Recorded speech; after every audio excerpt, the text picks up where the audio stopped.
Hey everyone, this is Karen Waksman, founder of Retail MBA. Today we're talking about convenience store distributors. So if you have a great product and you're trying to work with convenience store distributors, this little training will give you some things to think about and how to get started today. With that said, let's get started on today's training. One of the questions people always ask me is, Karen, I keep hearing about distributor, like dealing with distributors. What are they and how do I make money of them? When should I start dealing with distributors? If you've seen some of my other videos, I've talked a little bit about distributors, but essentially what they are middlemen who basically help you get products into stores or wherever they're distributing product to. Essentially, if you plug into a distributor, they've done all the work, all the resources, and gone out there and built relationships with either retailers or companies or whatever, and they ultimately sell your product for you. And then they go and they take on a bunch of different products and then push it through the funnel, and that's how they make their money. They take a percentage of sales, essentially. And one reason why a lot of people want to work with distributors is because they ultimately will sell for you, right? It's a dream to have someone else to do all the work. The bad news is they can be 25 to 30% of a cut of your business, and that's a lot for a product company. But on the offset is that they will sell your product in mass, hopefully. And so part of it is you don't make as much money, but then they sell on a larger scale.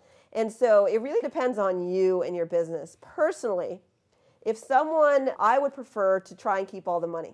So if I can go out and try and do it myself, I'm going to try and do that first, always, because a lot of times the distributors don't always necessarily help me even more than what I'm doing. Because a lot of times, even with distributors, I end up having to call a lot of the retailers to help support growing that business.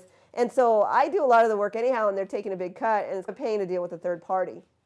But sometimes retailers force you to work with distributors. So there are online retailers, for instance, like if you work with, say, Walmart.com or a lot of these .com sites, they all work with distributors because the distributors handle shipping and delivery and all sorts of other things that the retailers don't want to deal with. So a lot of times you're forced to deal with distributors. So when do you work with a distributor? It's either if you're forced to by that retailer. So that's the first reason. The second one is you're going after retail stores, and after a while you want to grow your business and you're tired. That's another one. Or maybe you just want someone else to do the work and you're okay with just getting a small percentage of sales.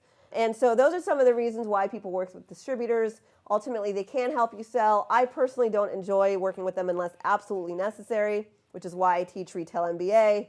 Try and keep all the money, do all the work yourself, because you're going to do the same work that they're going to do, and ultimately you get to keep the successes of the product and all that stuff. So that's my personal opinion.